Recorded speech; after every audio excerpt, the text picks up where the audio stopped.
92 première. Attendez une seconde.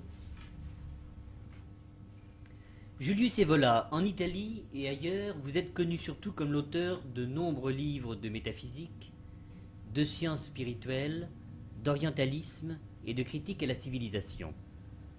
Il y en a au moins 5 qui ont été traduits en français. Par exemple, votre ouvrage majeur, tout au moins quant au public, c'est-à-dire La métaphysique du sexe, qui est publié en France, et va paraître bientôt Révolte contre le monde moderne. Mais dans la période entre 1917 et 1925, vous avez fait aussi de la peinture et de la poésie, et vous avez participé au mouvement de l'art d'avant-garde, au futurisme et au dadaïsme. Et vous êtes considéré comme le principal représentant et théoricien du dadaïsme en Italie. Pouvez-vous nous préciser votre position par rapport au futurisme et au dadaïsme? Eh bien, pour nous en Italie, c'était naturel de s'intéresser au futurisme parce que c'était l'unique courant vraiment d'avant-garde en Italie. Mais je n'ai jamais donné une adhésion formelle au futurisme. Mes rapports avec le futurisme ont été assez superficiels. Par contre, mon nom, vous l'avez trouvé dans la liste des présidents du mouvement Dada que Tristan Tzara a dressé en 1921. Bien que j'ai exposé des tableaux et des dessins dans des expositions futuristes, et j'étais l'ami de Balla, le peintre Balla, et aussi de Severini, notre peintre futuriste, Marinetti en tant que personne ne m'était pas du tout sympathique. Comment était Marinetti comme homme?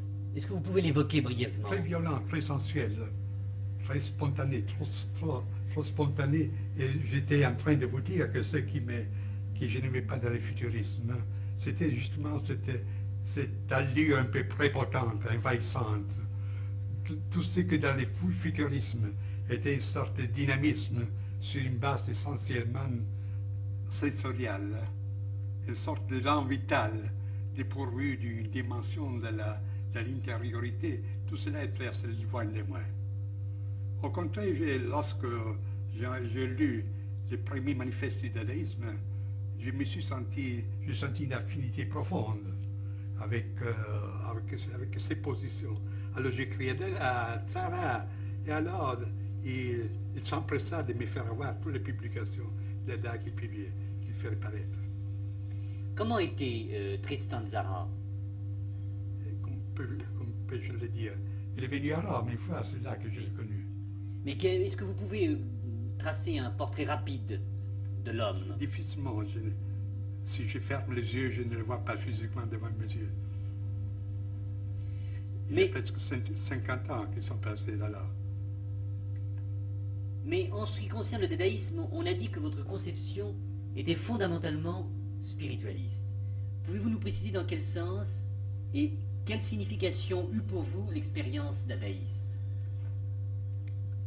Alors, le terme spiritualisme, c'est un peu fat et vague.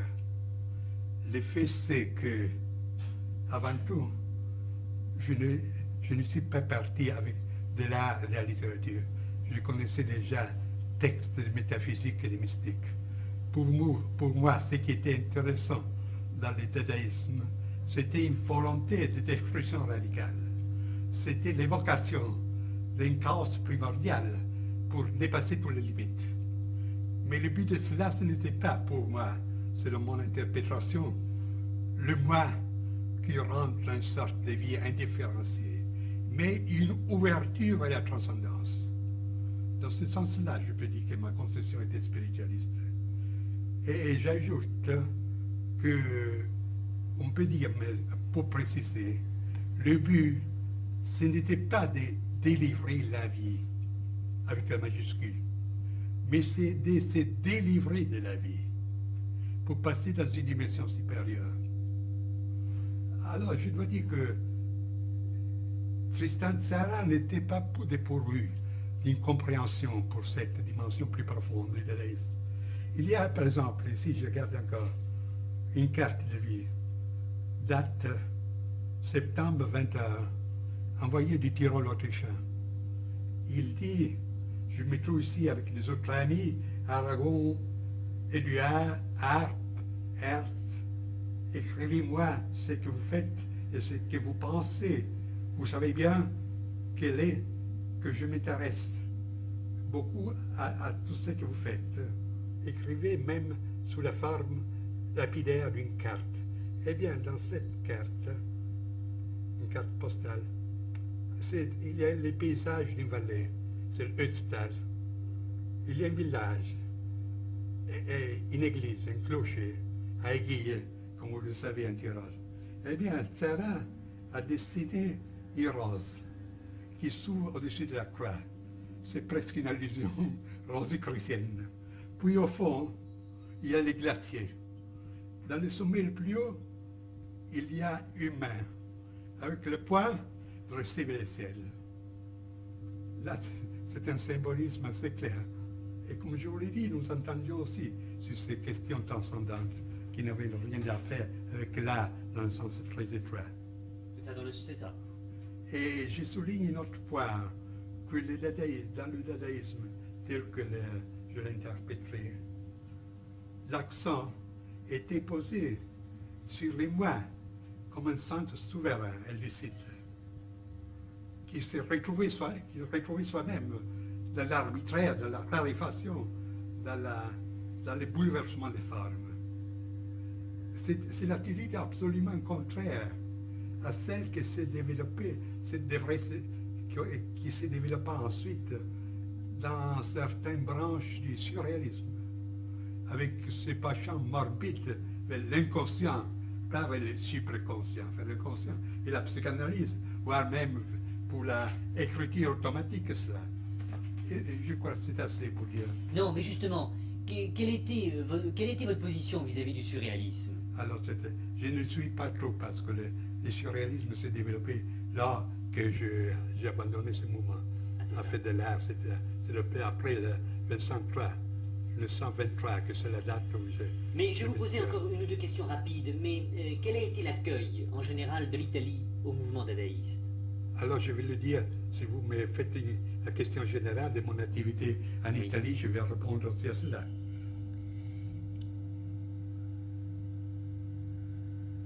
C'est ça. Quelles ont été les manifestations du dadaïsme au sens propre en Italie? En particulier, quelle a été votre contribution personnelle au dadaïsme? Voilà, alors je peux répondre aussi à ce que vous veniez de dire demander. avant. Et il faut souligner qu'il n'y a pas eu un mouvement dadaïste au sens propre en Italie. Il y a eu des manifestations singulières. À Mantoue, il y avait un petit groupe avec Cantarelli et Fiozzi qui avaient publié une petite revue appelée Bleu, où aussi des dadaïstes collaboraient. Mais j'ai su de cette revue par le truchement de Tzara. Ensuite, j'ai donné aussi ma collaboration. Mais de cette revue ne sont parus que trois numéros. Et pour tout le reste, moi, personnellement, j'ai fait une exposition en 1922 en Italie et aussi en Allemagne, dans la galerie Der Sturm de Herbert Walden, avec 60 pièces, dessins et peintures. En 1923, j'ai fait une exposition collective avec Fiozzi et Caldarelli en Italie, dans la galerie d'arte moderne du Bragagna. Et puis, j'ai publié une brochure appelée Arte Astrata pour la collection Dada. Il y avait des peintures, des poèmes et l'interprétation théorique par moi de l'art abstrait. Puis j'ai fait des conférences, une conférence sur Dada, même à l'Université de Rome. Puis il y avait à Rome, puis j'ai publié un poème, La parole obscure du paysage intérieur, poème à 4 voix, en français. Il parut pour la collection Dada en 1920.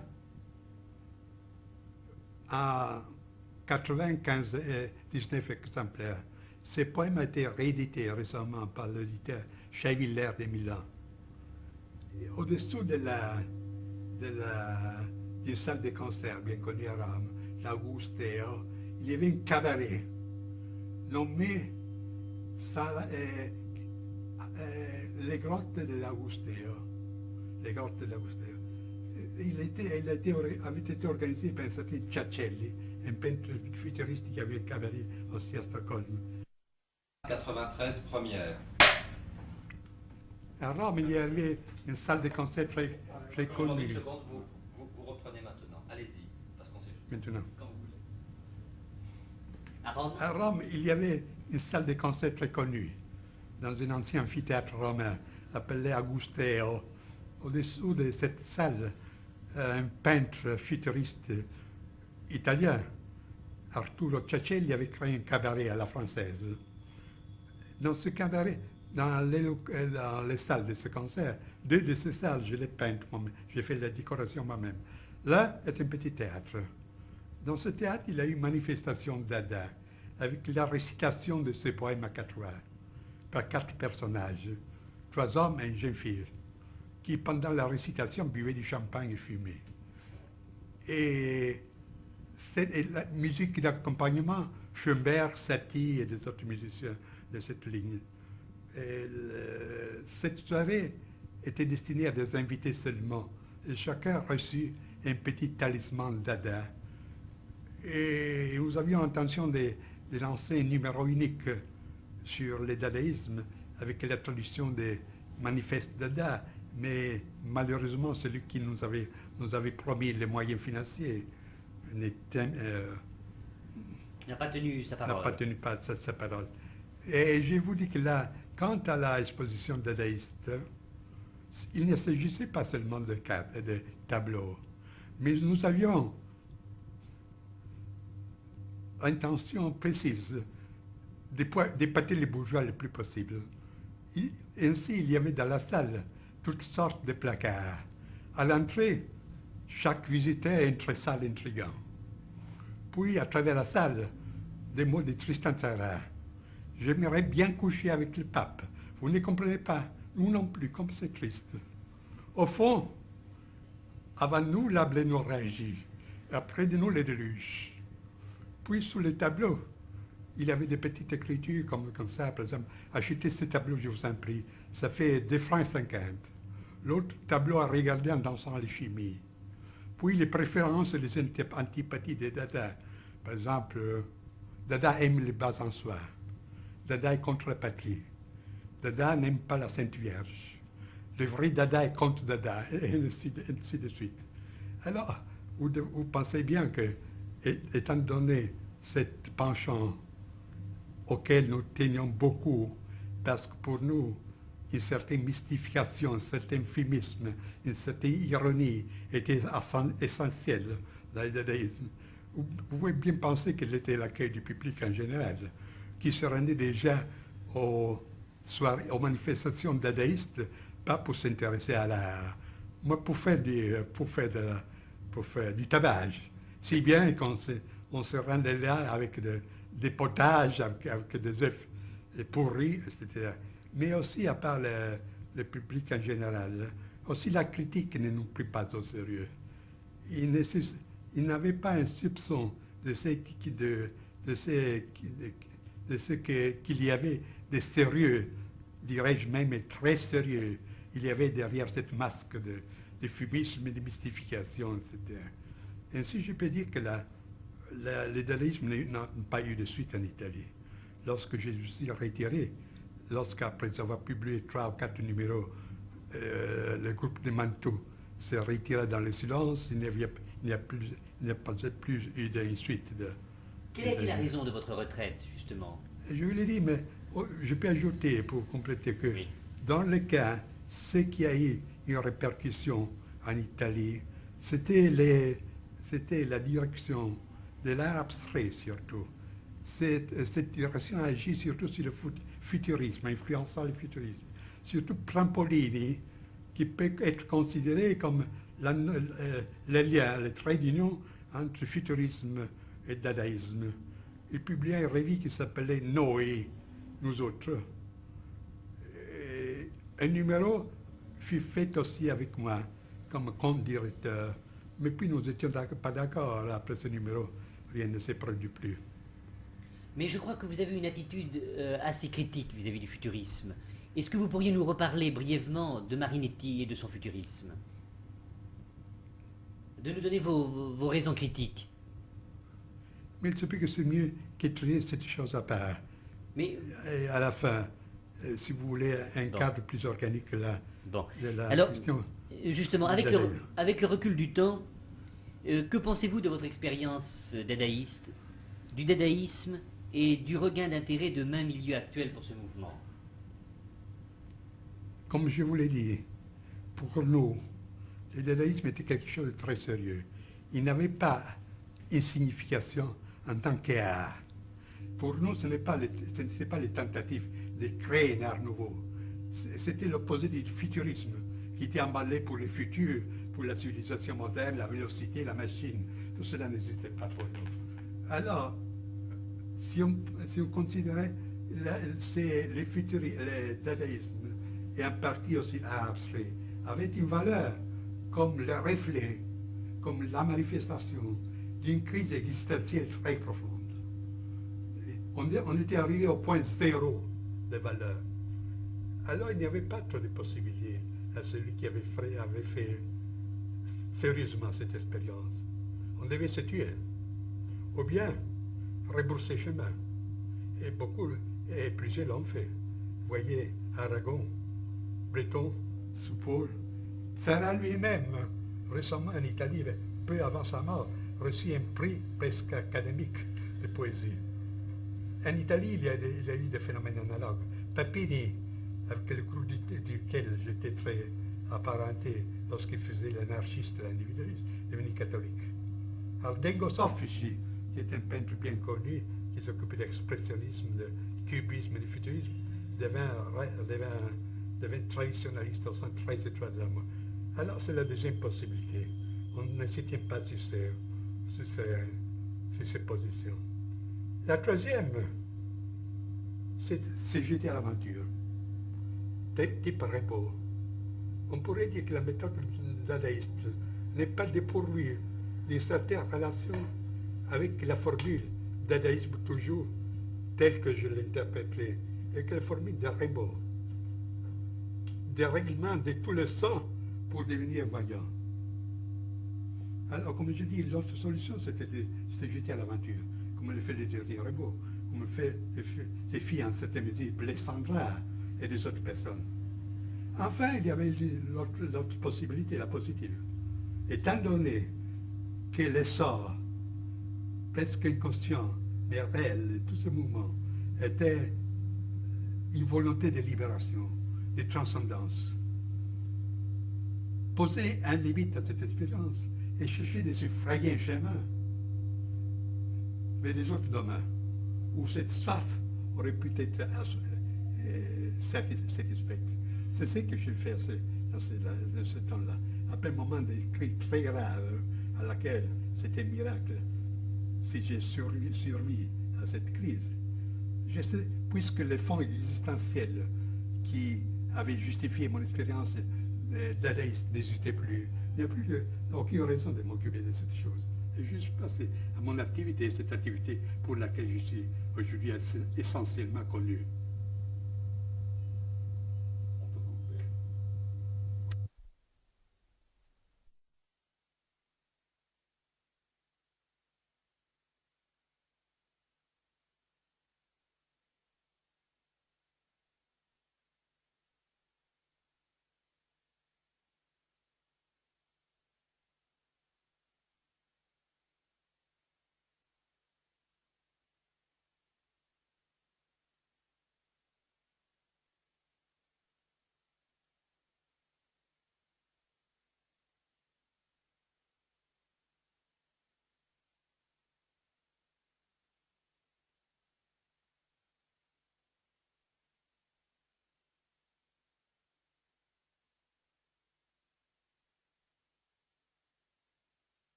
Data 94 première. Que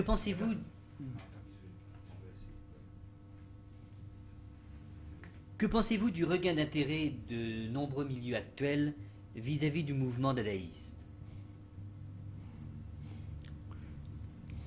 À ces propos, je suis très rêveur. Parce que, selon mon interprétation, le dadaïsme constitue une limite. Il n'y avait pas quelque chose au-delà du dadaïsme. Et je vous signaler les possibilités presque tragiques qui s'étaient présentées à ceux qui ont vécu profondément cette expérience.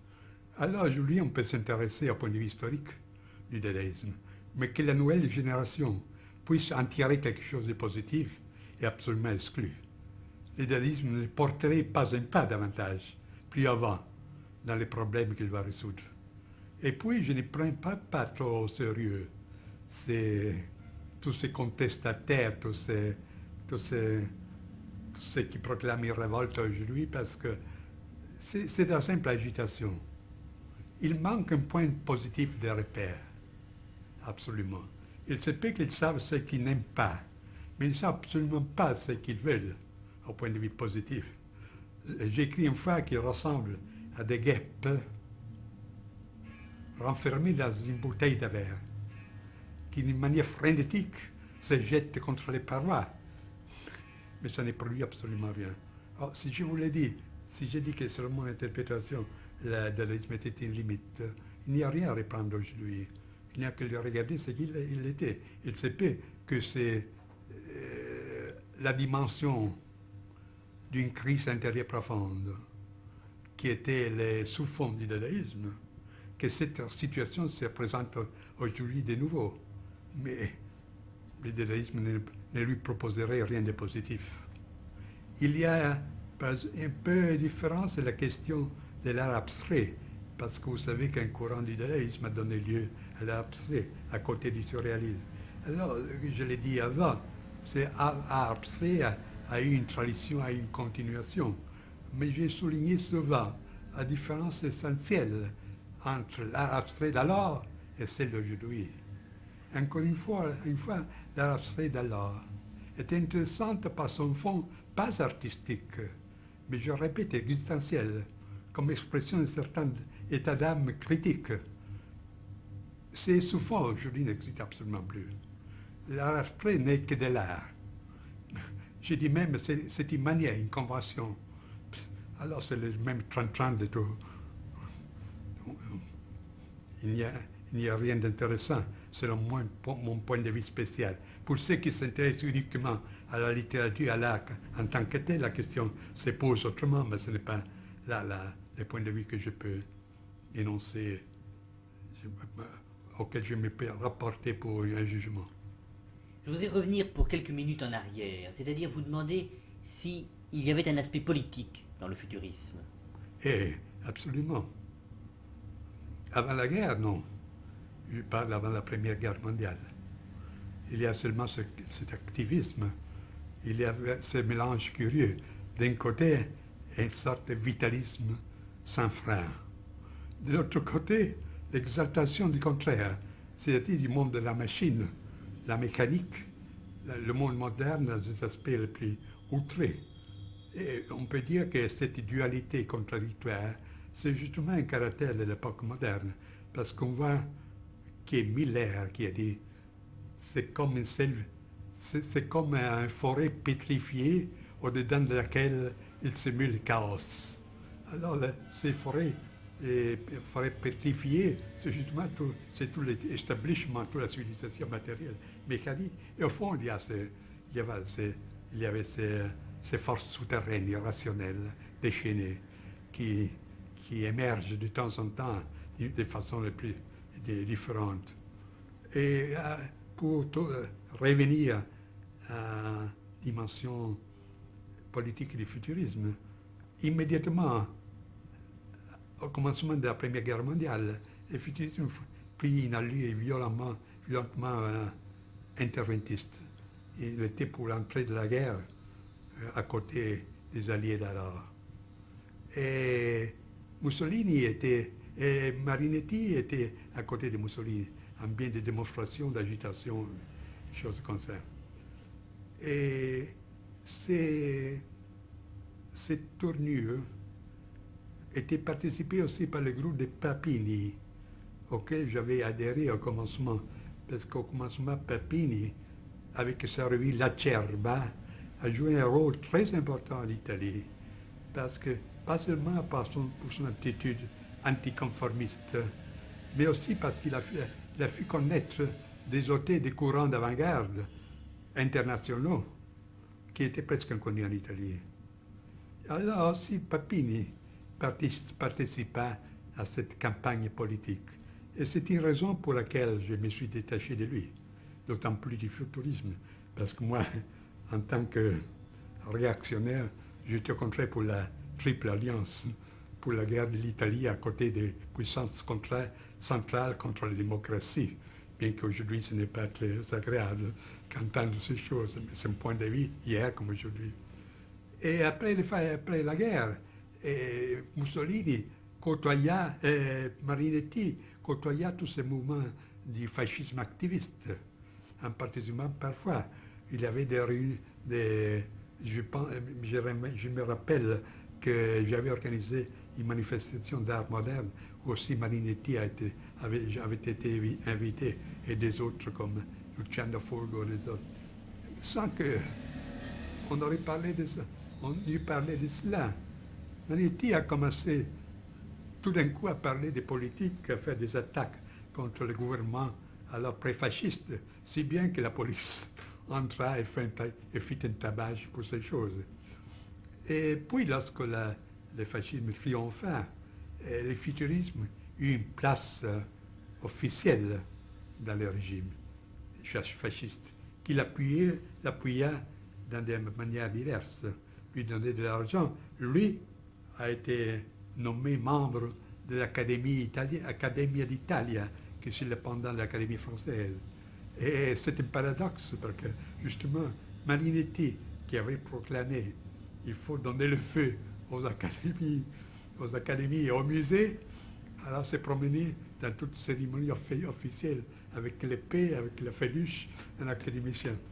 Mais cette dernière phase du futurisme fut la plus stérile. Aucune personnalité de relief n'est parue dans la période fasciste dans le cadre du futurisme. Boccioni était mort depuis longtemps, Balla quitta le futurisme. Chacun, divers partis du mouvement futuriste ont rebroussé chemin. Je parlais déjà des Soffici et des autres. Et il n'y a eu pas une continuation créative du futurisme dans la dernière période. Mais il a eu une sorte de consécration politique officielle, si bien qu'aujourd'hui, il y a des feuilles qu'on appelle néofascistes, qui de temps en temps,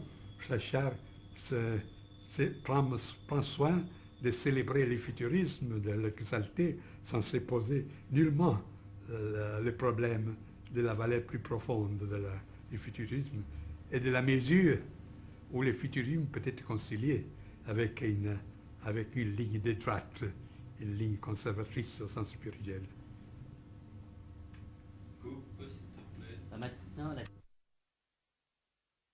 94A, première. Attendez que je m'asseye. Vas-y.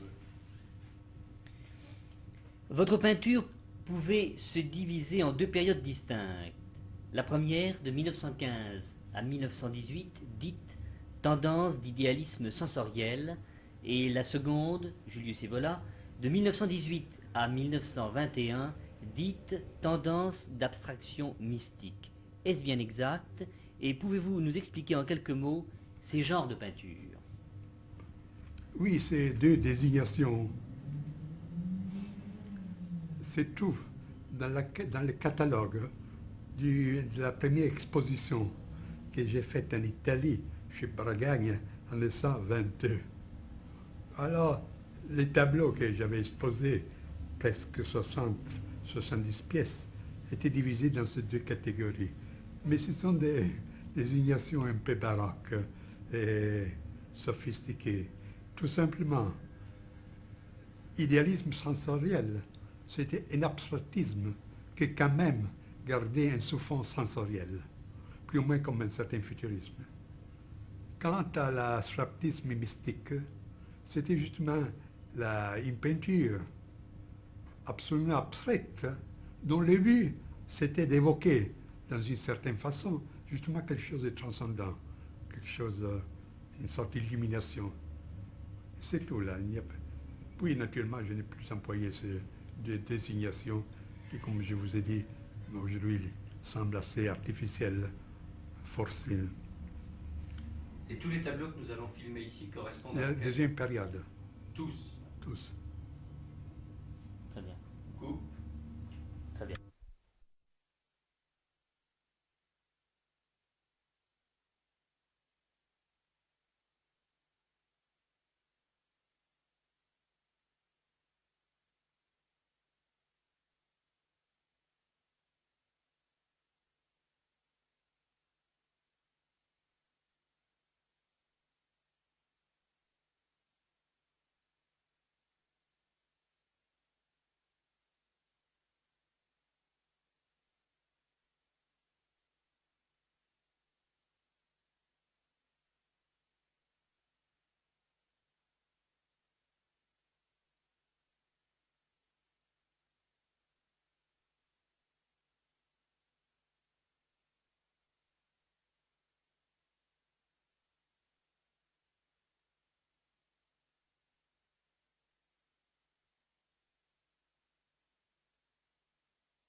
Et voilà, oui. un première.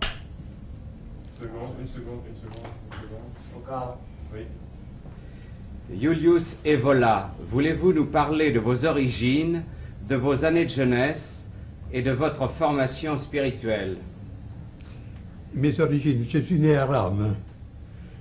Pour ce qui concerne le côté purement biographique, je ne l'estime pas digne d'intérêt. Pour ce qui est ma formation intellectuelle, mes études officielles ont été des mathématiques. Dans le même temps, depuis ma jeunesse, je me suis intéressé des philosophies, des auteurs mystiques, ensuite des histoires des religions, d'orientalisme en particulier, et enfin de tout ce qui se rapporte aux doctrines traditionnelles, sur la base de laquelle j'ai entrepris une critique de la civilisation actuelle. Et enfin, un des derniers sujets auxquels je me suis consacré, c'était la sexologie, correspondant à cet ouvrage qui a été publié aussi en français, Métaphysique du sexe. Nous savons que vous avez participé dans votre jeunesse au mouvement d'avant-garde. Quels ont été dans cette période vos rapports avec le futurisme et avec Dada? Un rapport avec le futurisme s'imposait par lui-même, parce qu'en Italie n'existait que le futurisme comme art d'avant-garde.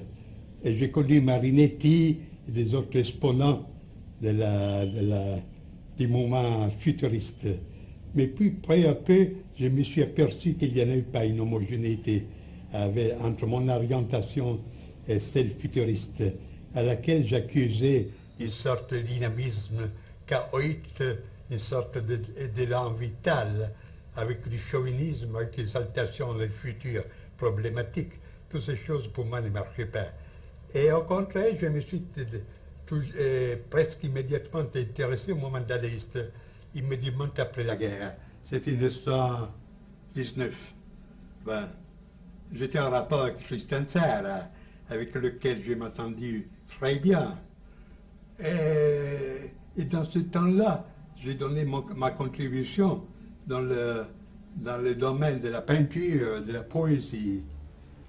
Pour la poésie, c'est ma formation précédente avait pour centre surtout le courant français, le symbolisme, Ribot, Mallarmé et tout cela. Et j'ai donné, comme je vous l'ai dit, je me suis entendu très bien avec Tristan Tzara. Et lui aussi avait une certaine compréhension pour mon interprétation particulière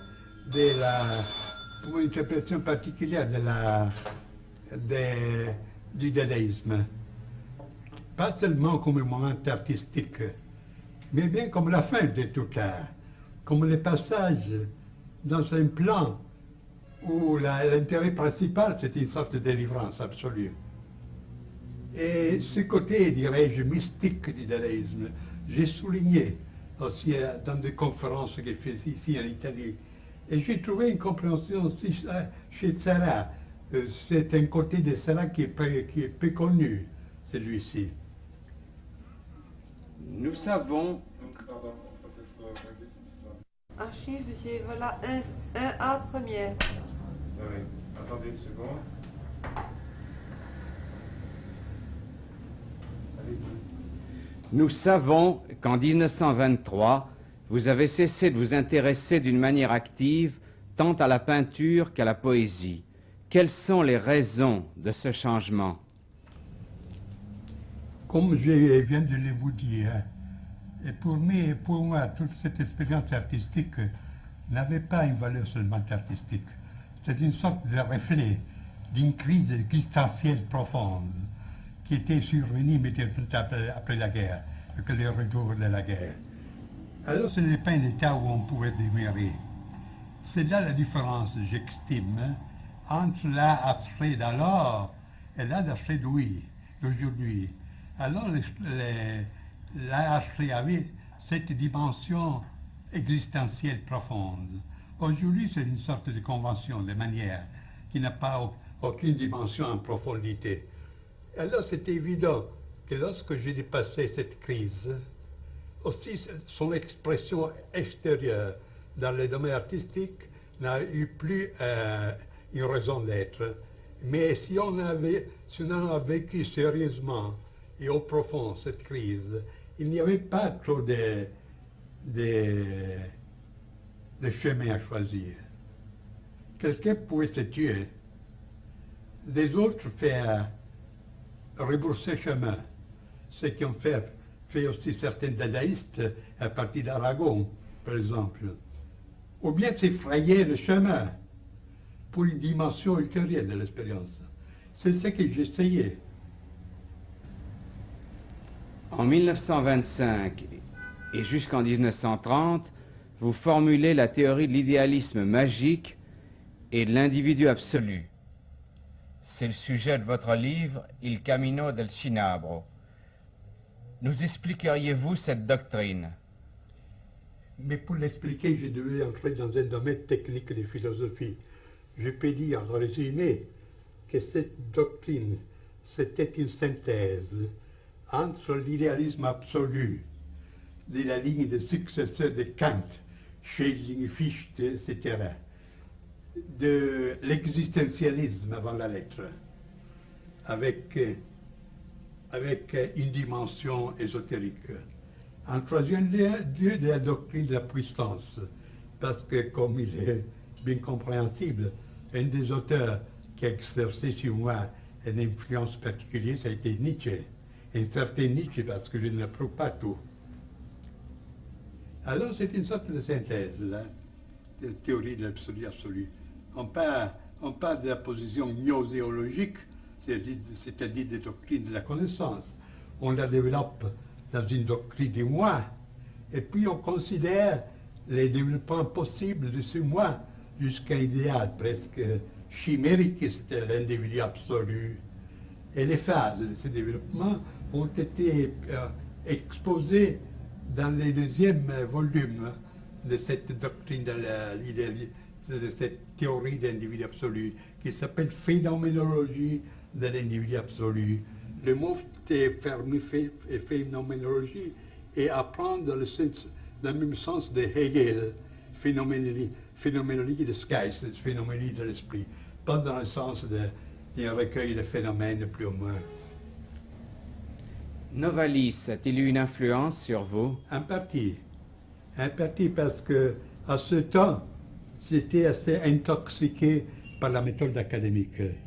Et Novalis, je reconnais qu'il avait des intuitions très profondes. Mais ce qui me gênait, c'était son côté poétique et intuitionniste, pas systématique. Votre livre, La tradition hermétique, est une exposition de la doctrine secrète qui se cache sous les symboles de l'alchimie. Est-ce qu'elle a des rapports avec les enseignements que vous avez exposés dans un autre livre, également traduit en français, La doctrine de l'éveil? Non, il y a une différence. La doctrine de l'éveil, c'est une exposition systématique de l'ascèse, de l'ascétisme bouddhiste, que j'ai reconstruit sur la base des textes originaux pali. Si bien que la traduction anglaise de ces livres était recommandée par la Pali Society de Londres, qui est l'autorité la plus reconnue dans cette branche. Et alors, ce livre est considéré comme un classique sur des études sur le bouddhisme, bien que ces thèses, pour la mentalité commune, pour une culture moyenne, sont révolutionnaires, parce que je considère comme un malentendu, ou bien comme une déformation, la conception du bouddhisme comme cette vision de la vie qui considère seulement le monde comme souffrance et le nirvana comme une sorte d'évasion plus ou moins dans le néant pour s'échapper à cette douleur. Je démontre au contraire, toujours sur l'appui des textes, parce que dans chaque page, vous trouvez des citations de toutes sortes, qu'au commencement, le bouddhisme était une doctrine initiatique, que le vrai sens de cette doctrine et de cette ascèse, qui avait une allure toute particulière, c'est-à-dire, dirais-je, scientifique, parce qu'il n'avait pas de présuppositions religieuses ou morales, alors que le but ultime de cette discipline, c'était la réalisation de l'inconditionné. Le vrai nirvana, c'est l'inconditionné, que le bouddhisme pose au-delà même du royaume de Dieu. Archive, monsieur Vola, 2 premières. Attendez une petite seconde. Aucun. Et quelle est la différence avec la tradition hermétique? Et comme vous venez de le dire, la tradition hermétique, c'est un livre qui est consacré à l'exposition, à l'interprétation de cette tradition secrète qui se cache sous des symboles alchimistes, de métallurgie, d'opérations métallurgiques. Alors, il y a une différence fondamentale avec l'interprétation, pas au sens de l'histoire profane de la science qui a fait M. Jung, parce qu'il considère tout cela, tout ce monde alchimique, pas comme un monde matériel, de métaux et de substances matérielles, mais comme des projections de la libido, des archétypes, etc. Au contraire, j'expose ces enseignements comme un enseignement initiatique qui, comme tel, concerne les forces réelles, bien que pas physiques, et a pour but la transformation intérieure de l'homme. Alors là, il y a, je voudrais dire que ceux des livres, Doctrine de l'éveil et Doctrine tradition hermétique, indiquent 2 voies possibles. L'un, c'est d'une ascèse sèche, virile, du détachement. on réalise les noyaux, dirais-je, olympiques de l'être par les moyens du détachement absolu de tout, soit du lien terrestre, soit du lien céleste. Au contraire, la tradition hermétique a un esprit bien plus occidental, hein, je m'aventure de le dire, c'est-à-dire a un caractère opératif. C'est une réalisation immanente, hein, dont le but est près de ceux de grands mystères, c'est-à-dire c'est significatif que le but, que l'état ultime de la religion hermétique est signé par des symboles royaux. C'est la croix, c'est la couronne, c'est le roi, c'est l'empereur. Et ce n'est pas les couleurs blanches de la contemplation, mais c'est les couleurs rouges du feu. Alors là, c'est une tradition très intéressante au point de vue de son affinité avec l'esprit aussi de l'Occident. Et je pense que mon exposition, je dois le dire, c'est l'exposition la plus complète et plus approfondie aussi pour les comparaisons avec les autres enseignements qu'il existe sur ces sujets. Aussi Jung a éprouvé la nécessité de citer mon livre entre les systèmes, entre les expositions systématiques de l'hermétisme. Mais à votre avis, et c'est je crois une chose essentielle pour la suite de votre exposé, peut-on se détacher de soi-même? Mais c'est là la présupposition de toute doctrine ascétique, même mystique, encore davantage initiatique. Votre ouvrage, La révolte contre le monde moderne, date de 1934. Il est la base d'une révolte de droite qui, comme vous l'avez dit, se présente d'une façon bien plus radicale que toutes les contestations actuelles auxquelles vous reprochez l'importance attribuée à Herbert Marcuse. Voulez-vous vous expliquer sur ce point et nous indiquer en quelques mots la matière et l'orientation de la révolte contre le monde moderne? La révolte contre le monde moderne, c'est un livre assez gros, assez fort. Il se compose de deux parties. Là, l'une s'appelle Le monde de la tradition. Et je cherche de donner ce qu'on appelle en philosophie une doctrine des catégories du monde traditionnel, c'est-à-dire les formes constantes dans lesquelles se présentent à travers des différences presque indéfinies, mais qui ne cachent pas l'identité de la substance, la forme dans laquelle se présentent les structures fondamentales d'une société, c'est-à-dire à partir de la royauté, la loi, l'État, l'espace, le temps, la guerre, les relations entre les sexes, le jeu, et c'était tout cela, en puisant dans les documents les plus variés, à partir de l'Extrême-Orient jusqu'à l'Amérique précolombienne, du Moyen-Âge jusqu'à l'Antiquité méditerranéenne, etc. La deuxième partie, alors la première partie, je pourrais l'appeler morphologique. La deuxième, au contraire, c'est une sorte de philosophie de l'histoire. En partant de la préhistoire, la plus lointaine, je cherche de reconstruire, ou d'interpréter, si vous le voulez, les cours de l'histoire. Cours dont la clé, pour moi, est l'idée d'involution, et pas d'évolution. Et à ces sujets, je prends comme base non des idées personnelles, mais cette doctrine des 4 âges que vous retrouvez dans des traditions très différentes, avec une remarquable homogénéité, à partir de la doctrine hindoue de Yuga jusqu'à la doctrine que Hésiode expose des 4 âges, âge de l'or, de l'argent, du bronze et du fer, jusqu'aux enseignements du même esprit nordique, etc. Et alors, sur la base de ce schéma, j'interprète les phases principales du développement, c'est-à-dire de la chute occidentale. Et la fin de cette interprétation a été presque prophétique, parce que le titre du chapitre correspondance s'appelle Les cycles se ferment, Russie et Amérique. Et je donne l'image de la Russie bolchéviste et de l'Amérique capitaliste comme deux branches des mêmes choses que malgré toutes les différences ont le même sens, d'étrangler tout ce qui reste de l'Europe traditionnelle. C'est ce qui est arrivé après.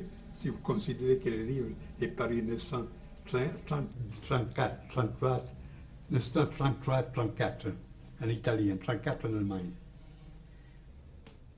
Alors, étant donné cette structure du livre, vous voyez que les titres Révolte du monde moderne ne correspondent pas entièrement au contenu, parce qu'il ne s'agit pas d'un livre polémique. Mais la polémique vient par soi-même, parce que, en voyant comme sont les choses, c'est naturel pour quiconque garde une certaine sensibilité spirituelle et dire non au monde moderne.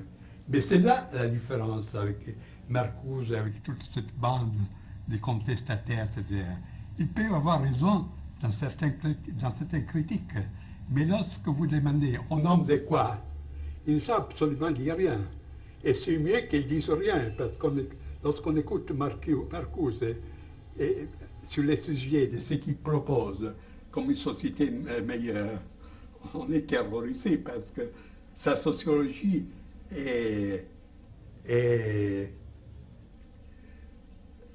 s'inspire d'un freudisme tellement grossier qui fait absolument rire.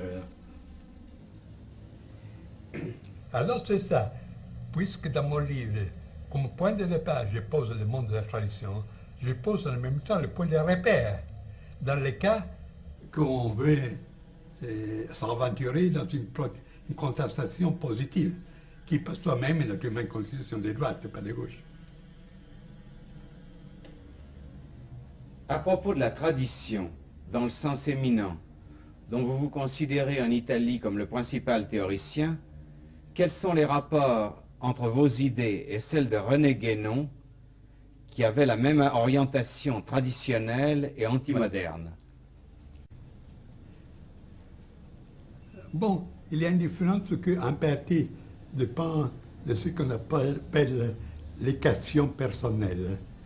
Parce que ma constitution, ma tradition était différente de celle de Guénon. Guénon était somme toute un intellectuel. Moi, j'étais plus pour le côté actif, pour le côté action, etc. Et ces différences se projettent à une certaine mesure aussi dans les interprétations respectives que nous donnons à tout l'héritage traditionnel. Pendant que Guénon souligne surtout le rôle de la contemplation, de la connaissance, moi, je ne nie pas le rôle que connaissance et contemplation ont. Mais je dis qu'une autre voie possible, c'est celle de l'action. Et dans mes interprétations, j'ai souvent fait tomber l'accent sur la tradition, sur la création de l'action. Et par là même, et on voit la différence qui consiste dans le fait que Guénon donne la priorité à la caste sacerdotale comme dépositaire de la contemplation, pendant que moi je donne la prééminence à la tradition guerrière et royale. Archive, monsieur, voilà 3 premières.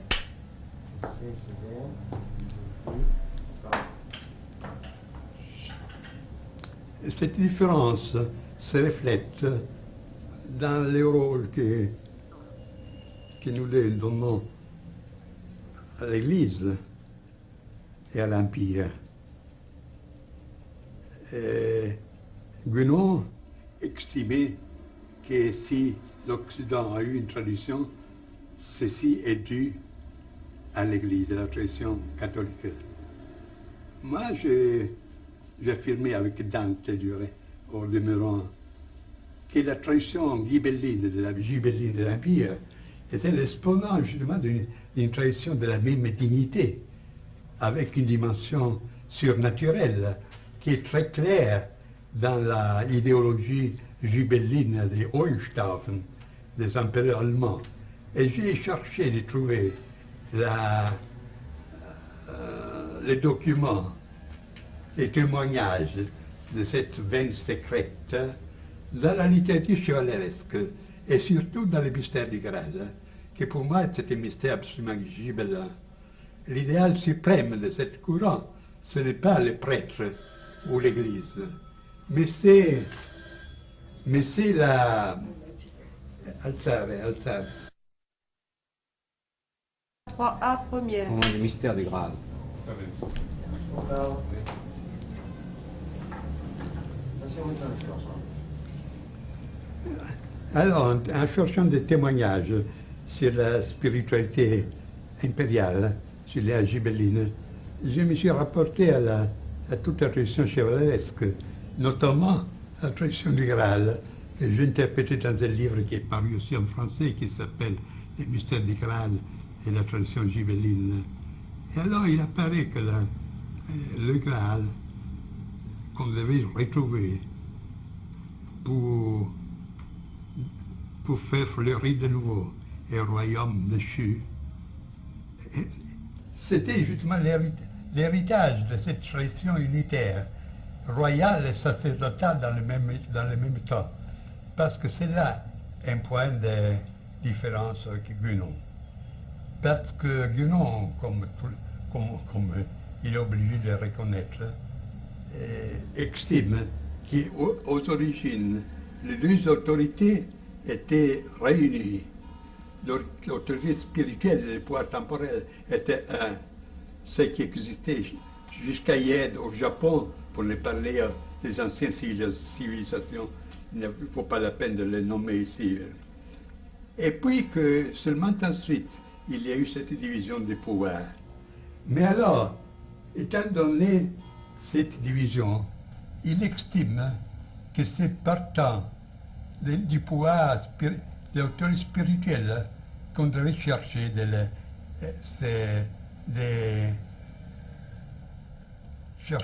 venir à une reconstruction traditionnelle.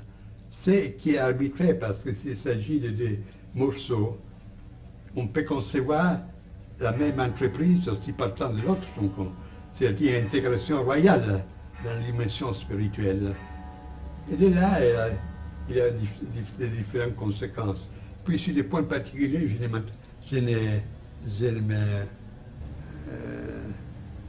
je ne m'arrête pas trop parce que ça conduirait trop lointain. Guénon estimait que l'Église catholique aujourd'hui, ce serait le point de repère, le point de repère pour un redressement traditionnel. On voit aujourd'hui où est que va l'Église. Ce sont des illusions. Et je garde une lettre de Guénon avec laquelle nous avions une correspondance très suivie, dans laquelle, puisque j'ai fait cette objection, il a dit, pour moi c'était un devoir d'indiquer certaines possibilités, mais je savais d'avance qu'il aurait eu une fin de nous recevoir. Et alors la direction aujourd'hui ouverte à gauche de l'Église ne laisse pas de doute sur cette chose. Et l'autre point de contraste, c'est au sujet de la maçonnerie, de la franc-maçonnerie. Il considère que, puisqu'il est très formaliste, que lorsqu'on organise l'organisation traditionnelle, au moins aux origines traditionnelles, garde intactes ces rites, ces cérémonies, toutes ces opérations, elle maintient sa valeur, même si au point de vue pratique, elle subit une dégénération ou bien. Et moi, je ne suis pas de cet avis, n'est-ce pas? Et je ne peux pas que constater l'action dans le sens antitraditionnel, que depuis la vieille Révolution française jusqu'à hier, la maçonnerie comme une sorte de religion du troisième État a exercé. Et je suppose que la maçonnerie, qui aux origines avait un caractère initiatique, que dans cette maçonnerie se sont infiltrés, sont pénétrés des influences qui lui ont donné une direction tout à fait contraire. Est-ce que vous accepteriez de nous parler d'un point particulier? C'est le livre le plus mystérieux de Guénon, Le Roi du Monde. Oui. Qu'en pensez-vous? Eh bien là, C'est un aperçu général du caractère de nature documentaire. Il constate comme l'idée d'un centre suprême du monde revient dans les traditions les plus diverses. Et il décrit ces différentes traditions. Et décrit aussi quelle est la fonction attribuée à ce centre. Quant à dire si ce centre existe ou non, il croit qu'il existe, mais il ne va pas trop à s'aventurer dans cette information, dans une affirmation si dangereuse, parce que j'écris un essai dont le titre est Les centres initiatiques de l'histoire. Ces rois du monde devaient contrôler les destins de l'humanité. Que fait-il? Parce qu'il est clair que l'Occident, depuis longtemps, a pris la voie du déclin, d'involution. Et aujourd'hui, encore davantage. Que fait-il?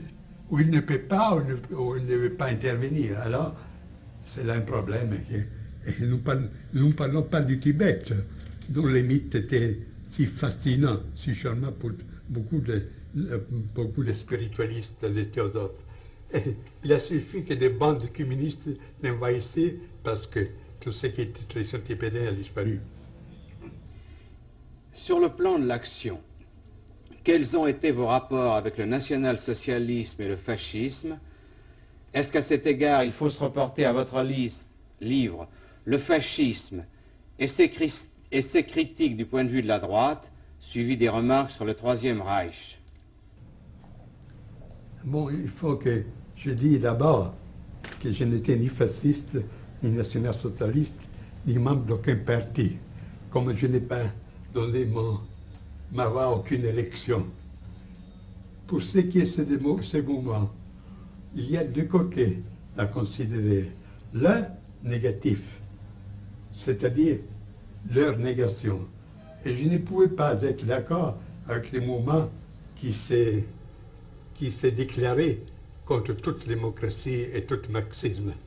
Alors, je pouvais accepter cette position. Pour ce qui concerne les côtés positifs, il y a des côtés valuables, des aspects valuables, des aspects qui ne l'étaient pas. Et ce que je pouvais prouver est la reconstruction de l'autorité de l'État. L'idée de dépasser la lutte des classes avec une formation hiérarchique et corporative, et un certain style militaire et discipliné de la nation, et une certaine tendance anti-bourgeoise. Et tout cela, pour moi, allait bien. Et ce que je n'approuve pas, c'est le côté dictatorial. Chez nous, le mal est à moitié parce que, bien que nominalement, la monarchie existait encore.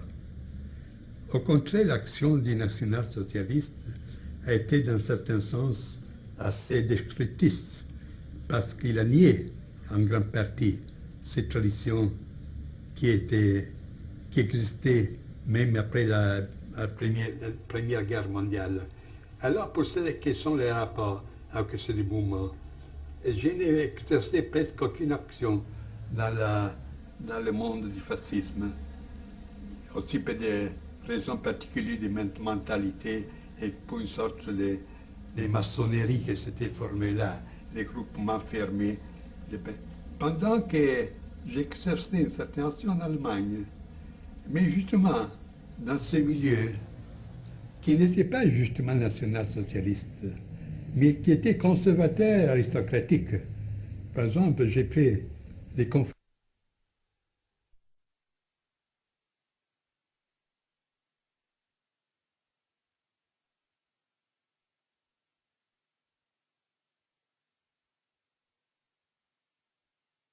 Archive, monsieur, voilà 4 premières.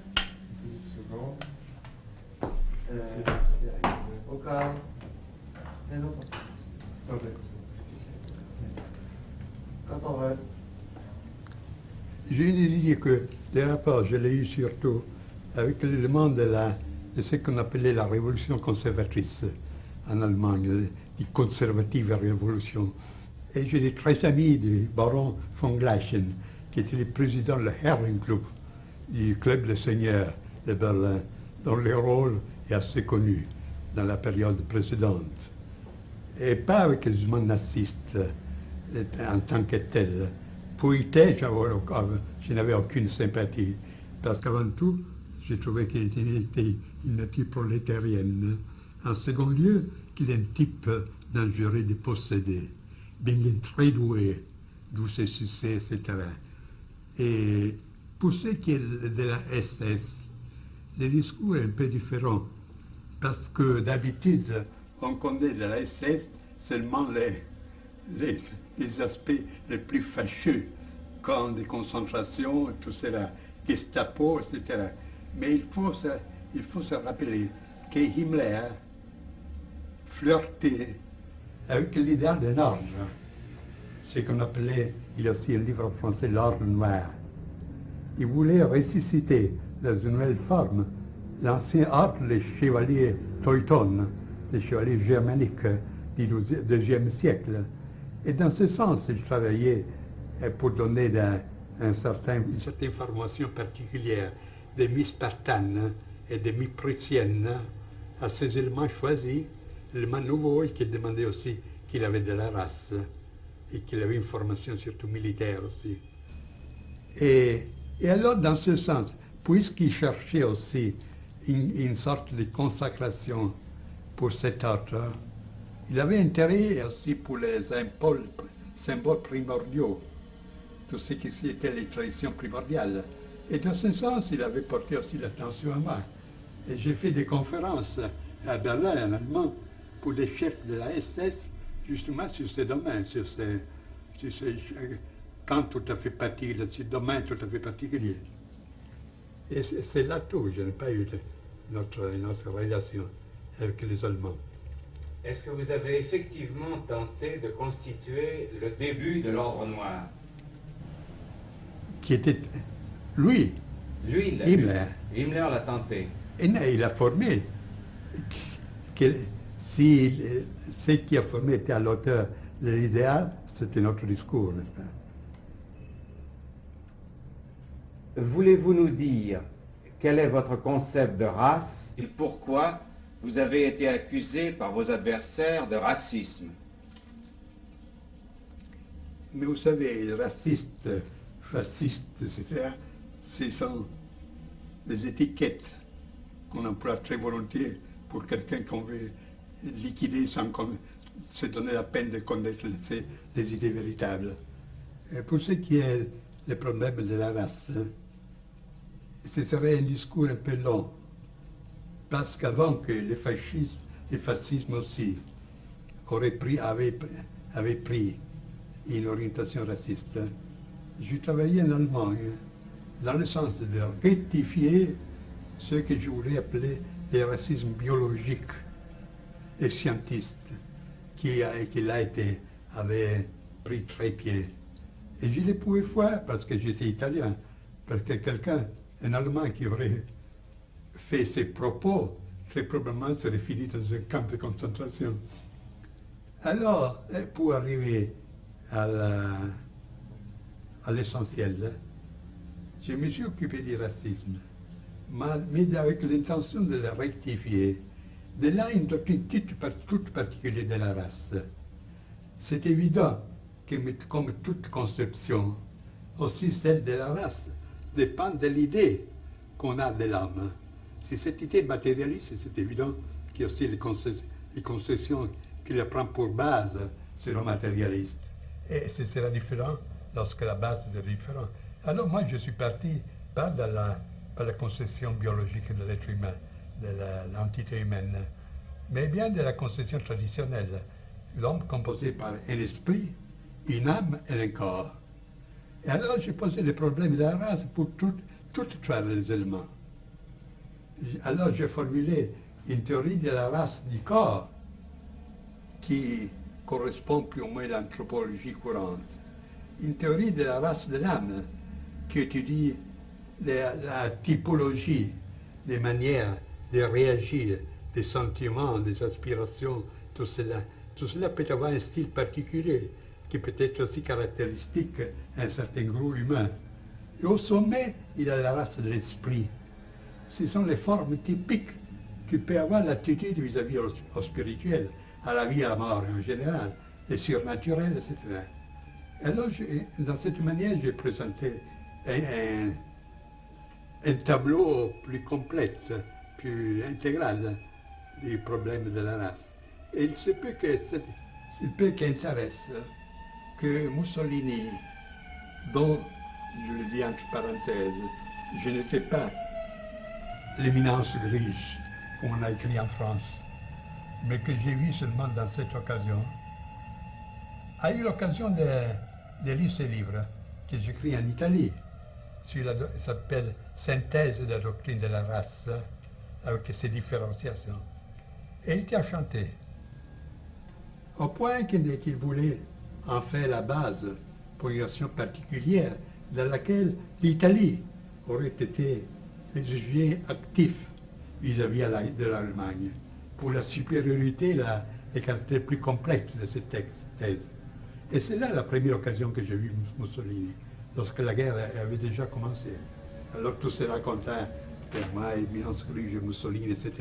Ce sont de la fantaisie pure. J'ajoute que le racisme, ce n'est pas un synonyme d'antisémitisme. Les problèmes du judaïsme, pour moi, existent. Mais on ne doit pas confondre les choses. Dans Les hommes et les ruines, vous avez avancé une doctrine qui se résume en ces mots: agissez de sorte que ce sur quoi vous ne pouvez rien ne puisse rien sur vous, et aussi chevaucher le tigre. Voulez-vous nous expliquer cette doctrine? Eh bien, il y a là, je me permets de le dire, une petite confusion, parce qu'il s'agit de deux livres très différents. L'un s'appelle Les hommes et les ruines, c'est-à-dire les hommes qui sont encore debout au milieu des ruines spirituelles et matérielles de l'époque ultime. L'autre, c'est à le titre Chevaucher les tigres. Le premier, en un certain sens, est positif, parce que je cherche d'exposer les éléments d'une doctrine de l'État, d'une vision de la vie, d'une éthique, la critique de l'économie, du passement du capitalisme et du socialisme. Et c'était là le problème de la guerre occulte. Et c'était jusqu'à arriver à un chapitre final qui s'appelle l'Europe, son unité et ses conditions, où je pose les problèmes et je cherche de les résoudre selon un point de vue naturellement traditionnel. Alors ce livre a été écrit, maintenant il paraît en 3e édition, il a été écrit il y a 12 ans, dans le but de servir des points de repère pour un groupement des droits italiennes. Il est inutile de remarquer, de souligner que lorsque je parle des droites, je ne parle point du tout de la droite économique, qui pour moi est une subversion telle comme les marxisme et l'autre. Il s'agit d'une droite politique aristocratique, si vous voulez, comme vous pouvez la concevoir, Metternich, Bismarck, ou si vous voulez, Borra, dans un certain sens. Alors il devait servir comme point de repère pour cette action, pour ce groupement, comme base idéologique pour ce groupement. Et je peux dire qu'après la guerre, celui-ci a été le premier livre, l'unique livre qui a exposé d'une manière systématique une doctrine antidémocratique, une doctrine aussi antisocialiste, etc. C'est l'unique chose qui existe. Maintenant, je cherche à le faire paraître en France. J'ai fait des tentatives. Et je pense que ce serait bien aussi parce on m'a dit qu'il y a assez de forces qui cherchent une orientation plus précise dans ce sens. Et chevaucher le tigre. Bien. Je vais couper.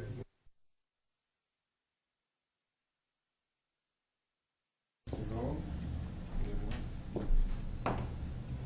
Encore. Et chevaucher le tigre. Chevaucher le tigre, c'est bien. Tandis que le premier livre a une intention positive, le point de repère pour une reconstruction, bien que hypothétique et utopique étant donné le temps. Le deuxième livre a une orientation, a une présupposition négative. C'est-à-dire que nous sommes désormais dans une époque de dissolution complète, qu'il y a des procès en cours qui sont arrivés à une phase telle qu'on ne peut plus les arrêter. Au point que s'opposer directement à ce procès, à ce phénomène, on risquerait d'être écrasé. Alors il y a une autre manière de les accepter, mais lui donner une direction différente. Et c'est là la formule chevaucher le tigre. Le tigre, c'est qui est déchaîné, chevaucher et s'y mettre dessous pour attendre que l'animal se fatigue ou bien s'épuise pour prendre la parole. Et là, il y a un autre point. C'est une formule tantrique. Transformer les poisons en médecine. Et alors, dans ce livre, j'ai considéré une série de domaines. La religion, la morale, la science, les arts, la politique, la vision du monde, la société, la famille, le sexe et tout cela. Et j'ai examiné le caractère de la dissolution qui a frappé tous ces domaines. Et puis j'ai indiqué de quelle manière on peut utiliser cette dissolution, pas avec un résultat négatif pour une destruction, comme c'est le cas pour la plus grande partie des personnes, mais pour un homme que j'appelle l'homme différencié, pour acquérir une libération supérieure, en détruisant de certaines formes qui, somme toute, ne sont pas les formes du monde de la tradition, mais la forme de la civilisation de la société bourgeoise, acquérir une nouvelle supérieure liberté. Alors c'est là le thème de ce deuxième livre.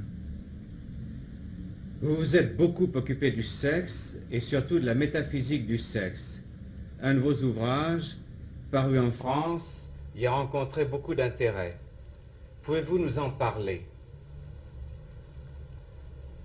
Du sexe, je me suis occupé assez récemment. Et ce livre a eu son point de repère, avec l'intention que j'avais d'écrire une introduction au livre de Weininger, Sexe et caractère. Puis là, j'ai vu que la matière s'élargissait d'une manière telle que ce n'est pas possible de contenir cette introduction. Alors, naturellement, en recueillant les autres matériaux, j'écris ce livre. Et on peut dire que, dans un mot, que c'est l'anti-Freud. C'est la position de Freud. On peut dire que, tandis que Freud a découvert une dimension transcendante, mais presque démoniaque du sexe, subpersonnel, je cherche de retrouver dans l'expérience du sexe une dimension transcendante au sens supérieur, qui conduit à nous. En grec, on pourrait dire anagogique, pendant que l'autre est catalogique, c'est qui conduit vers le bien. Et alors, il y a là un examen, pas seulement des formes profanes de l'amour et de l'amour sexuel, tel que presque tout le monde le connaît, pour y découvrir des, comment on dit, épirailles. Est-ce qu'il existe épirailles? Lorsque quelque chose s'entrouvre. Ah oui, une ouverture. Mais ouverture, c'est un peu. C'est une sorte disons, de saint homme, une expérience plus profonde, de laquelle même les personnes intéressées, c'est-à-dire les personnes qui s'aiment, ne s'aperçoivent pas. Ils ne s'aperçoivent pas justement là où cette dimension serait la plus importante, dans l'orgasme sexuel. Alors, il y a constaté d'un point de vue qu'aujourd'hui on appelait phénoménologique ces aspects d'expérience sexuelle. Je suis passé en considération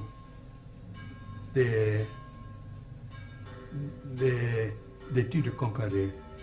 J'ai constaté comme cette dimension, dans les autres civilisations, avait toujours été reconnue. On connaît un sacrum sexual, c'est-à-dire un sacré du sexe, qui était la base, pas seulement pour les rites un peu répandus de tout le monde, mais aussi pour les pratiques assez précises, pour conduire l'expérience sexuelle à produire des phénomènes magiques, statiques et mystiques. Et là, j'ai recueilli des traditions de toutes sortes, selon mon habitude. L'extrême-orient du taoïsme, au tantrisme, les pays arabes, c'était jusqu'à la démonologie du Moyen-Âge, etc. Alors, c'est la position du Freud dans ce sens. Et j'ai cherché la dilatation sur une dimension du sexe qui est autant suprapersonnelle et profonde comme celle sur laquelle Freud s'est obsessionné, mais qui au contraire a pour fond le plus profond une transcendance. Et j'ajoute que la clé pour mon interprétation était le mythe de l'androgyne. Vous les trouvez comme on les connaît surtout en Europe. Chez Platon, le banquet, quelle est l'interprétation du sexe? C'est une impulsion confuse et irrésistible à restaurer une unité primordiale, qui était des êtres dont la puissance faisait peur même aux dieux.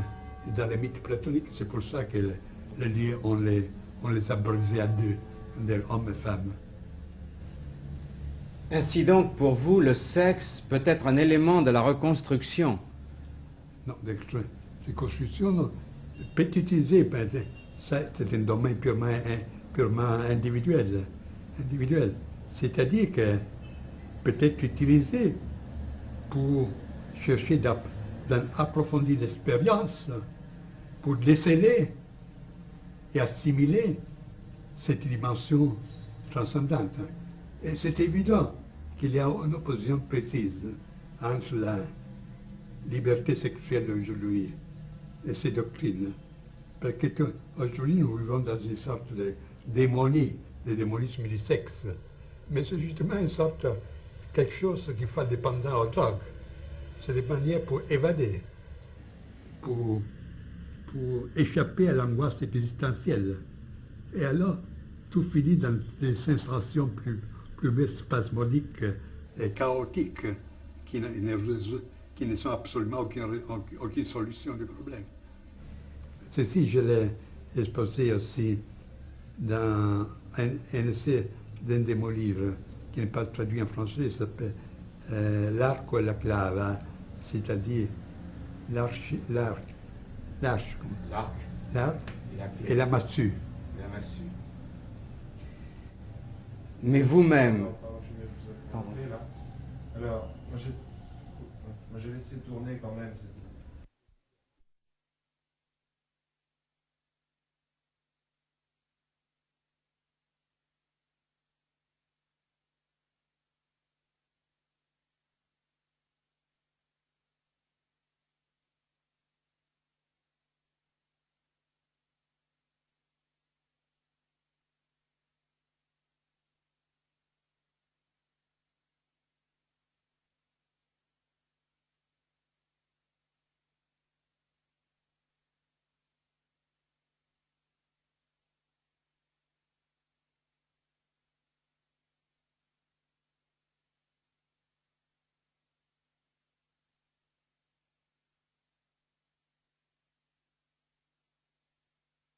Exercice première.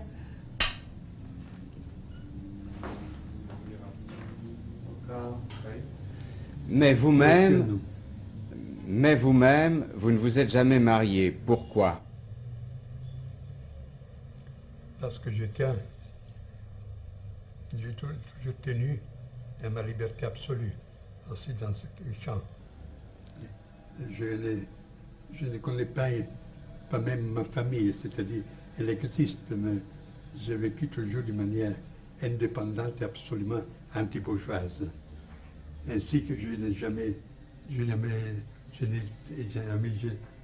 eu jamais une profession, une occupation dans un bureau, etc. Je me suis préféré d'avoir moins de possibilités, mais une pleine liberté. Et puis, au point de vue sexuel, je ne suis pas pour la monogamie. Veuillez excuser cette question, mais on a souvent dit que vous vous livrez à des pratiques magiques, à la magie noire de la voix de la main gauche tantrique. D'où pensez-vous que naissent de tels bruits, de telles suppositions? Mais comme je vous l'ai dit, il y a des personnes qui veulent absolument créer des mythes et prendre les occasions les plus drôles pour se satisfaire. On est arrivé même, justement, c'est en France qu'on a écrit que chez moi, on célèbre les messes noires avec les jeunes filles blondes chaque semaine. Alors, étant donné mes conditions, il y a à dire ce mot allemand, zu schön um wahr zu sein, c'est-à-dire c'est trop beau pour être vrai. Alors, ce que je peux dire, qu'en 1927, 28 et 29, j'ai organisé ce qu'on s'appelait le groupe des Our, qui ne s'occupait pas de magie, mais des opérations initiatiques. Et après cette période, alors il faut distinguer entre des pratiques initiatiques et des pratiques magiques, ce qui est assez différent. Et j'ajoute que de ce groupe de Our est né un ouvrage qui est presque unique dans son genre. Ce sont des 3 volumes qui s'appellent Introduzione alla magia, Introduction à la magie. Ce sont des monographies anonymes, parce que selon nous, ce n'est pas l'auteur qui compte, mais les sujets, avec des traductions, des commentaires. Alors je pense que pour quelqu'un qui veut explorer de manière sérieuse, parmi tant de contrefaçons et de fantaisies, ces sujets, cet ouvrage est indispensable. Et paru en troisième édition italienne, il y a un an, moins d'un an, ici. Et si, pour ce qui est l'origine de ce récoltat, vous savez bien qu'en partant des théories, on arrive très facilement à supposer des pratiques correspondantes. Moi, j'étais le premier en Italie à faire connaître le tantrisme, à exposer aussi ces rites de la main de la roi, de la main gauche, etc., à examiner cette éthique de ce qu'on appelle le kaula. C'est un courant de tantrique qui professe une sorte de surhomonisme, une sorte de doctrine du surhomme, au-delà du bien et du mal, en se permettant toutes choses, sur la base d'une préparation ascétique. C'est là le singulier, qu'on considère l'ascétisme dans ce courant, pas pour un moyen de se détacher du monde, mais pour être libre de le vivre, sans y être pris. Et dans cette présupposition, on peut se permettre toutes choses, ce qui naturellement est assez dangereux étant donné la faiblesse humaine. Alors, à partir de ces présuppositions, de ces expositions et de la compréhension que j'ai eue pour ces doctrines, il est facile de penser que moi aussi je m'occupais de ces choses. Au moment où vous affirmez que nous traversons l'âge obscur dont parle la tradition hindoue, quel est à votre avis le remède ou les remèdes à cette dissolution de la civilisation actuelle? Réponse tout à fait négative. Il n'y a rien à faire. Selon cette doctrine de philosophie de l'histoire, ou métaphysique de l'histoire, sur une base évolutive dont je vous ai parlé dans les questions précédentes. Nous sommes jusqu'à la fin, presque à la fin d'un procès de dissolution qui a commencé pas hier, qui ne consiste pas dans ses aspects plus ou moins indifférents, bien que fâchés de la société de consommation, technocratie et tout ça, mais qui a commencé bien en avant, avec la perte progressive de tout sens réel, du surnaturel, avec la coupure des liens qui rattachaient l'homme à ce qui est plus humain, plus que humain. Étant donné que ce procès qui a commencé depuis des siècles, nous sommes arrivés presque à la phase ultime. Et c'est assez absurde de chercher d'arrêter ce procès comme arrêter une lavine. On dit lavine, hein? La neige qui forme une avalanche. Une avalanche. Les fermiers, lorsque presque arrivé dans la vallée, et alors il n'y a qu'à attendre, ça se rattache un peu avec la doctrine de chevaucher les tigres, comme vous pouvez bien le comprendre. Et il n'y a que dire que ce qui est important est que cette personne s'est-il malgré tout debout pour continuer, même de manière souterraine, et avec pas des effets immédiats, la tradition.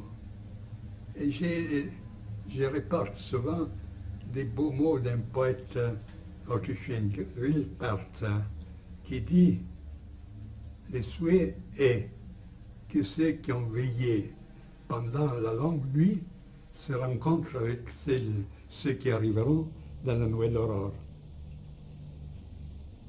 Est-ce que vous avez l'espérance de la vie éternelle? Espérance. Vous savez que dans notre doctrine, nous n'avons ni espérance ni crainte. Où on sait une chose, on ne le sait pas. Je pourrais vous dire quelles sont les vies traditionnelles sur ce sujet, mais on ne finirait plus. Ce n'est pas une chose à dire la vie éternelle. Avant tout, il faut poser la question de la survivance. Puis distinguer les différentes sortes de survivance. Puis distinguer la survivance de l'immortalité, et ainsi de suite. Parler de la première mort, de la seconde mort. Et vous voyez que c'est un sujet très vaste que j'ai considéré dans mes livres.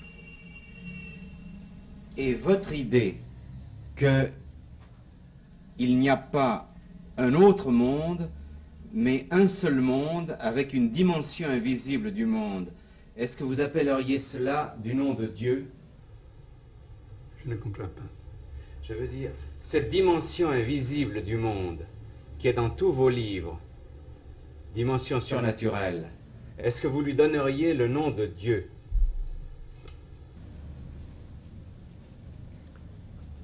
Je me permets de vous dire que la question est mal posée. Avant tout, il existe pas une réalité au derrière de l'autre, mais il existe des différents moyens d'expérimenter une chose unique. Ce qui est matériel, c'est les phénomènes, les projections d'un œil matériel, d'un regard matériel. Lorsque l'homme a changé son être, il percevra la même réalité dans les autres formes. Et alors, ce sont des dimensions. Et comme dans la radio, vous pouvez tourner les boutons sur des différentes longueurs d'onde, et vous percevez des autres, des suites différentes. Alors là, il n'existe pas un monde relatif et le monde absolu, mais un regard relatif et un regard absolu. Pour ce qui est Dieu, ce n'est pas le cas d'y parler, parce que pour la métaphysique, le Dieu c'est un concept qui appartient à la conscience religieuse, pas à la conscience métaphysique. Vous savez que selon la doctrine hindoue, et aussi selon certains mystiques occidentaux, comme Dionys l'Aréopagite, et même Plotin, même Maître Eckhart, on considère quelque chose qui est au-delà de la divinité, de Dieu. Parce que le Dieu selon le point de vue oriental, hindou par exemple, sur le principe de l'être. Mais le principe de l'être a vis-à-vis de soi le principe du non-être. Il y a quelque chose de supérieur à l'être et au non-être. Et au non-être. Et c'est une sorte de... 27 première. Ça fait rien, qu'on règle ça pendant que ça tourne. Oui, si vous voulez reprendre, au moment où vous nous disiez que vous disiez il y a l'être, vous savez qu'il y a l'être et il y a le non-être. Je disais que Dieu, c'est une catégorie qui appartient surtout au domaine religieux, et tel qu'on l'entend surtout en Occident. On pense au Dieu théiste, le Dieu comme personne. Alors, ce n'est pas un conseil, une catégorie de la métaphysique. Parce que ce Dieu théiste, au maximum, on peut le considérer comme le principe de l'être. Mais l'être par lui-même, pour sa nature, a contre soi, contre lui le non-être. Et on peut concevoir quelque chose qui est au-delà de l'être et du non-être. Et c'est là la métaphysique. C'est la fête métaphysique dans une conception traditionnelle du monde. Et c'est là, c'est l'un dont parle Plotin, c'est la Gottheit, c'est-à-dire le Dieu au neutrum, dont parle Meister Eckhart, et qu'il pose au-delà des dieux. Et partout, et dans les expériences les plus profondes, même des mystiques qui côtoient les vérités de l'initiation, a été pressenti cette idée-là, qu'il y a un point de repère absolu qui dépasse qui est une sorte de sur-Dieu, quelque chose qui dépasse la conception de Dieu, surtout théiste chrétienne, qui, je voudrais ajouter, à propos de la main de la voix de la main gauche, Vamachara, en hindou, que celle-ci se rattache à une conception presque complète de la divinité. Cette divinité est exprimée dans ses formes plus populaires, dans celle qu'on a appelée la Trimurti, c'est-à-dire trois faces du divin. L'un qui est Brahma au masculin, pas au neutrum. Le deuxième, c'est Vishnu. Le troisième, c'est Shiva. Le premier Dieu, c'est-à-dire la première puissance de la divinité, c'est la création. La deuxième, c'est la conservation. Et à ça se rattache tout ce qui est dévotion, respect de l'existence, tout ce qui est créateur, etc. Le troisième Shiva, au contraire, c'est le dieu de la destruction. Ma destruction à entendre comme transcendance. C'est le représentant de ce qui est inconditionné, et comme tel ne peut que agir d'une façon destructive sur tout ce qui est conditionné. Alors pendant que le premier Dieu, création, conservation, forme l'objet de la voie de la main droite, le troisième, Shiva, c'est justement le Dieu du troisième, qui s'appelle, le Dieu qui, c'est le troisième Shiva, c'est le Dieu qui, sous le signe duquel c'est la voie, c'est tout la voie de la main gauche, qui comprend des formes de destruction rituelle, l'orgiasme, tout ce qui, dans son paroxysme, dépasse tout ce qui est conditionné. Et c'est vu, ne se limite pas à ces milieux un peu spécialisés comme ceux du tantrisme. Mais si vous consultez un texte qui est aux Indes a la même popularité presque de la Bible chez nous, que c'est la Bhagavad Gita, dans le chapitre 10e, vous trouvez justement que la forme suprême de Dieu se révèle dans sa manière épouvantable, dans sa forme épouvantable, comme une force qui détruit toute chose, qui comme un potentiel trop haut qui fait sauter un circuit, un schéma. Et c'est intéressant que cette révélation du divin dans sa forme suprême a été accordée à un guerrier, Arjuna, lorsque au point de combattre, en voyant dans le fil de ses ennemis, aussi des parents, des amis, ne veut plus combattre. Alors le Dieu l'encourage en disant, tous ceux que tu vois sont déjà morts avant d'être nés. Tous seront transportés par ma puissance destructive, parce qu'aucun est à l'auteur de la transcendance que je suis. Alors, de par peur, sois mon instrument et combat sans peur et sans souci. Je crois que c'est là la justification la plus haute, la justification sacrale la plus haute de la guerre qu'on peut trouver dans le monde traditionnel.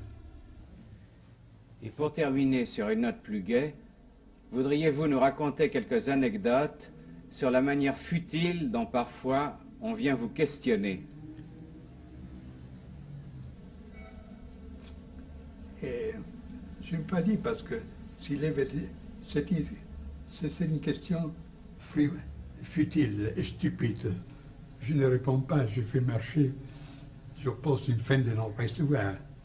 S'il s'agit de choses amusantes, je réponds avec les autres choses amusantes.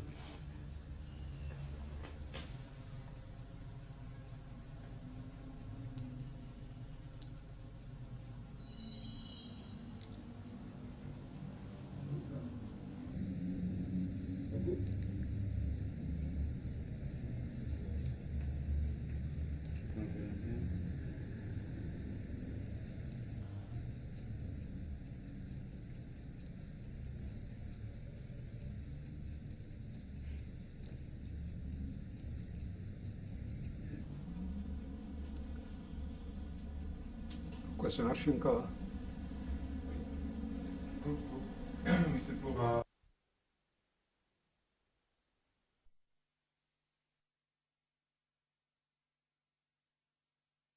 Archive P2 première.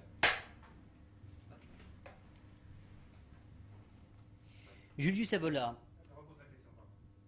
Julius Evola, en Italie et ailleurs, vous êtes connu surtout comme l'auteur de nombreux livres de métaphysique, de sciences spirituelles, d'orientalisme et de critique de la civilisation. L'un de vos livres est même très connu en France, c'est La métaphysique du sexe, et bientôt l'on va publier Révolte contre le monde moderne.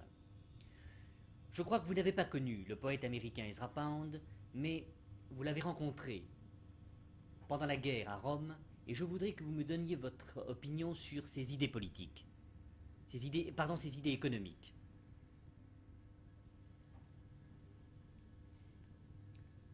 Je ne peux pas dire grand-chose, parce que vous avez parlé d'une rencontre. C'est justement d'une rencontre au sens littéral qu'il s'agit. J'étais une fois à l'office de la race du ministère du fascisme, lorsque le ministre était Pavolini, et on m'a présenté Ezra Pound, en disant, voyez, c'est un poète américain qui se bat avec nous, qui collabore à notre transmission de la radio en anglais contre les Alliés et en attaquant la Juiverie, qui était la force secrète de la coalition contre l'Italie. Alors, il y a eu une étreinte de main. Après 5 minutes, je ne l'ai vu plus. Et c'est le commencement et la fin de mes relations avec Ezra Pound. Pour ce qui est du reste, ça rapporte à la période de la guerre, c'est-à-dire, je crois que c'était 1942, à peu près. Et c'est là, cette activité pour laquelle il avait été déclaré un traître était sur le point d'être justifié, d'être condamné à mort. Et ensuite, je ne suis presque rien de lui, parce que, comme vous l'avez dit, je ne m'intéressais plus ou fort médiocrement d'art et de littérature. Mais quand même, j'ai vu certains recueils de ses poèmes, et je dois dire franchement que je ne je ne compris pas trop. Et je ne compris non plus pourquoi il avait été appelé un grand poète, le plus grand poète de nos jours. Mais c'est une chose qui est hors de mes compétences. Puisque vous avez posé le problème de la question économique, oui, c'était la question économique, c'était un dada dans le sens français, pas le sens de Tristan Tzara, de Ezra Pound. Si bien que tout d'un coup, on rencontré dans ses poésies des allusions à des problèmes économiques, à l'abolition de l'argent, à l'usure, à des choses comme ça. Mais directement, j'ai connu très peu de ces choses. Je sais seulement qu'à un moment donné, Ezra Pound envoyait à certains personnages italiens que je pense c'était Boris de Rachevils qui lui avait signé une lettre, une sorte de circulaire formulée dans tel terme égaux pour tous et signé par lui. Et il posait des problèmes, il posait son problème, ses points de vue sur l'économie, contre l'usure, contre l'argent liquide, etc. L'unique échange de lettres, ce fut alors. Ce ne fut pas même un échange, parce que j'ai reçu sa lettre, j'ai répondu, ma réponse n'avait eu pas de réplique. Et somme toute, j'ai objecté cette chose, que, comme l'a remarqué Werner Sombart, c'est sociologue bien connu allemand, historien du capitalisme, l'homus economicus, l'homme purement économique, c'est un mythe, ça n'existe pas. Il existe l'homme intégral. Et selon la formation intérieure de cet homme intégral, une certaine économie prend forme. Alors il n'a pas absolument du sens de porter les problèmes à la périphérie, c'est-à-dire sur le plan des problèmes économiques. La vraie question, c'était de centrer l'homme, de favoriser cette réforme radicale de l'attitude humaine, dont la conséquence naturelle, c'était le changement aussi du système économique. À part cela, je ne trouvais pas la question sérieuse. C'est ça que j'ai exposé, mais je n'ai pas eu une réponse. Et ça, le commencement et la fin de tous mes rapports avec Ezra Pound. Mais est-ce que, pour achever cet entretien, est-ce que vous voyez Ezra Pound, si vous voulez, dans une certaine culture fasciste? Dans un système Dans un système de culture fasciste. Est-ce que vous pensez qu'on peut culture raciste. Fasciste. Fasciste. Oui, fasciste. Mais je dois déclarer une autre chose. Oui. Que nous avons cherché, avec beaucoup de peine, nous adressant aussi à sa fille, Mary. Pour l'éditeur Volpe, c'était conservateur de Rome, un ami de moi. Les textes des articles, des radiotransmissions et des Pound, qui ont été justement les chefs d'activation, ce n'était pas possible de les avoir. Nous les aurions publiés très volontiers. Et sans ces textes, c'est impossible de se former une idée juste de quelle c'était la position de lui vis-à-vis du fascisme contre les Alliés, son point de vue particulier pour ce qui regarde le judaïsme, le juif. Alors il manque la base pour dire quelque chose. Coupé.